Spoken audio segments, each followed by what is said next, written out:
ভারতীয় ঠিকাদার বিদায়, থমকে আছে প্রকল্পের কাজ। বন্যা পরিস্থিতি সামাল দিতে সশস্ত্র বাহিনীর ক্যাম্পের সংখ্যা বৃদ্ধি। ৭২,০০০ কোটি টাকার রেল প্রকল্পে ট্রেন চলাচল সীমিত। ঢাকা মেডিকেল জরুরি বিভাগে চিকিৎসা কার্যক্রম বন্ধ ঘোষণা। ১৯ জনের হাত পা হারানোর ঘটনা। এতক্ষণ শুনছিলেন শিরোনাম, এবার বিস্তারিত। ৫ আগস্ট প্রধানমন্ত্রী শেখ হাসিনা পদত্যাগ করার পর ভারতীয় ঋণে চলমান আশুগঞ্জ থেকে আখাউড়া পর্যন্ত সড়ক ৪ লেনে উন্নীত করার প্রকল্পের কাজ বন্ধ হয়ে গেছে। ভারতীয় ঠিকাদারি প্রতিষ্ঠান এফকনস ইনফ্রাস্ট্রাকচার লিমিটেডের কর্মকর্তারা দেশে ফিরে গেছেন এবং কবে ফিরবেন তা অনিশ্চিত। ২০১৭ সালে এই প্রকল্প শুরু হয়, যার খরচ ৫,৭৯১ কোটি টাকা, যার মধ্যে ২,৯৮২ কোটি টাকা ভারতীয় ঋণ। রাজনৈতিক পট পরিবর্তনের পর ভারতীয় ঠিকাদাররা নিরাপত্তাজনিত কারণে প্রকল্প এলাকা থেকে সরে গেছেন। এখন কাজ বন্ধ থাকায় জনগণের দুর্ভোগ বেড়েছে। প্রকল্পের স্থবিরতা নিরসনে পরিকল্পনা মন্ত্রণালয়ের আইএমইডি পরিদর্শনের উদ্যোগ নিয়েছে। তবে ভারতীয় ঋণ নিয়ে অনিশ্চয়তা দেখা দিয়েছে এবং চলমান ও প্রস্তাবিত প্রকল্পগুলোর যৌক্তিকতা পুনর্মূল্যায়ন করা হবে। বন্যা পরিস্থিতি মোকাবিলায় সশস্ত্র বাহিনীর ক্যাম্পের সংখ্যা বৃদ্ধি করা হয়েছে। বর্তমানে ৩৫টি ক্যাম্পে ২,৭৭৮ জন সদস্য, ৯৮টি নৌকা ও ৯টি হেলিকপ্টারের মাধ্যমে উদ্ধার, ত্রাণ বিতরণ ও চিকিৎসা সেবা চলছে।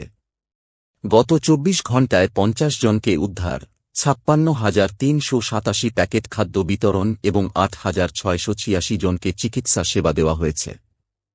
সেনাবাহিনী কুমিল্লায় বাঁধ পুনঃসংস্কারে সহায়তা করছে, নৌবাহিনী ফেনী ও ভোলায় ত্রাণ বিতরণ করেছে, আর বিমানবাহিনী প্রধান ফেনীর দুর্গাপুরে ত্রাণ কার্যক্রম পরিদর্শন করেছেন।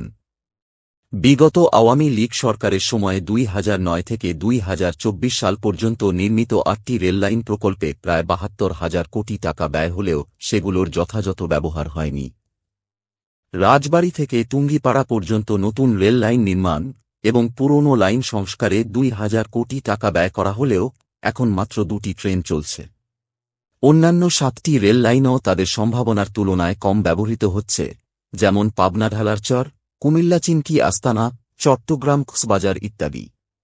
এই প্রকল্পগুলোতে রাজনৈতিক প্রভাব, আর্থিক স্বার্থ এবং ঠিকাদারদের কার্যক্রমের কারণে অর্থের অপচয় হয়েছে। এর মধ্যে চীনা ও ভারতীয় প্রতিষ্ঠানের সহযোগিতায় বাংলাদেশি প্রতিষ্ঠানগুলো প্রকল্পগুলোর কাজ পেয়েছে। বিশেষজ্ঞরা মনে করেন, এসব রেললাইন প্রকল্প এখন দেশের জন্য বোঝা হয়ে দাঁড়িয়েছে এবং লাভের চেয়ে লোকসান বেশি হচ্ছে। রেলপথ মন্ত্রণালয়ের উপদেষ্টা জানিয়েছেন, ভবিষ্যতে এ ধরনের অকার্যকর প্রকল্প নেওয়া হবে না এবং প্রতিটি প্রকল্পের তদন্ত করা হবে। ঢাকা মেডিকেল কলেজ হাসপাতালের জরুরি বিভাগে চিকিৎসা সেবা বন্ধ রয়েছে। গতকাল শনিবার একদল বহিরাগত জরুরি বিভাগে ভাঙচুর ও চিকিৎসকদের মারধর করলে চিকিৎসকরা সেবা বন্ধ করে দেন।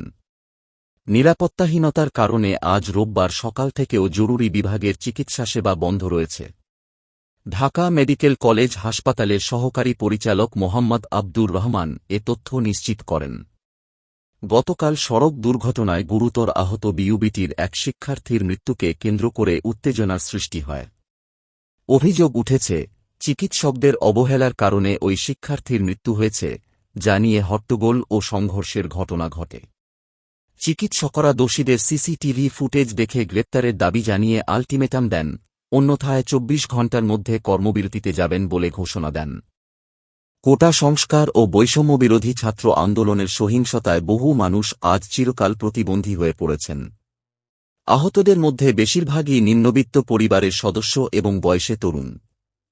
উদাহরণস্বরূপ ১৭ বছরের আল আমিনের বাঁ পা কেটে ফেলতে হয়েছে। এ পর্যন্ত পঙ্গু হাসপাতালে ২০ জনের মধ্যে ১৬ জনের পা এবং ৪ জনের হাত কাটা হয়েছে। আহতদের মধ্যে অনেকেই শিক্ষার্থী। কৃত্রিম হাত পা দেওয়ার প্রক্রিয়া চলছে, কিন্তু তাদের মানসিক ও আর্থিক অবস্থার উন্নতির জন্য আরও পদক্ষেপ প্রয়োজন।